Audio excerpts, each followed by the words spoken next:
A special thank you to each of our subscribers who make this channel possible. Here's today's story. In a bold move that has sparked both support and criticism, President Donald Trump is set to announce the deployment of National Guardsmen in Washington, D.C. to combat what he describes as an out-of-control crime wave in the nation's capital.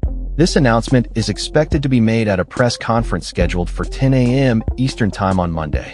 However, official crime statistics suggest that violent offenses in Washington have been on the decline, raising questions about the necessity and implications of such a military presence. The president's decision comes on the heels of a plan unveiled by the White House to utilize federal law enforcement to address crime in the district, an initiative reportedly motivated by the recent assault of former DOJ employee Edward Coreystein during an attempted carjacking. Trump's rhetoric paints a dire picture of crime in the Capitol, stating, "We will give you places to stay, but far from the Capitol. The criminals, you don't have to move out. We're going to put you in jail where you belong."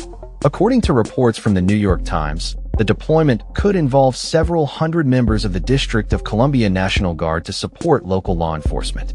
The president is also expected to announce the assignment of 120 FBI agents to work overnight shifts in the city, further intensifying federal involvement in local law enforcement efforts. Critics of the president's plan point out that the official crime statistics do not support his claims of rampant criminality. Former D.C. homicide detective Ted Williams has voiced his concerns, siding with Mayor Muriel Bowser, who has highlighted that crime rates in the Capitol are at a 30-year low. Williams stated, "I take exception to that," referring to the president's alarming portrayal of crime in D.C. The announcement comes just over 2 months after Trump deployed National Guard troops in California to respond to anti-immigration protests, which led to violent clashes between demonstrators and law enforcement.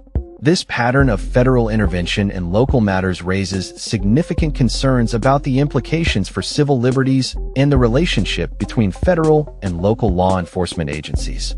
In a recent social media post, Trump demanded that homeless individuals in Washington, D.C. leave the Capitol or face eviction, further stirring controversy.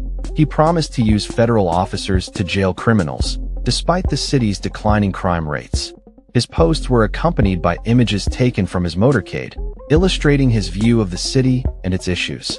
As the nation anticipates the president's press conference, the atmosphere in D.C. is charged with uncertainty and debate over the potential consequences of deploying the National Guard.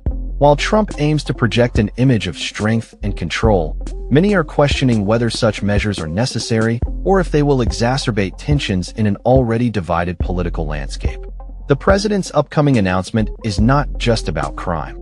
It is also expected to touch on issues of cleanliness and the general condition of the Capitol, with Trump expressing a desire to restore its former glory. His remarks are likely to include veiled critiques of Federal Reserve Chairman Jerome Powell and a patronizing compliment to Mayor Bowser, as he seeks to position himself as the champion of law and order. As we await the press conference, the implications of Trump's plans for Washington, D.C. remain to be seen.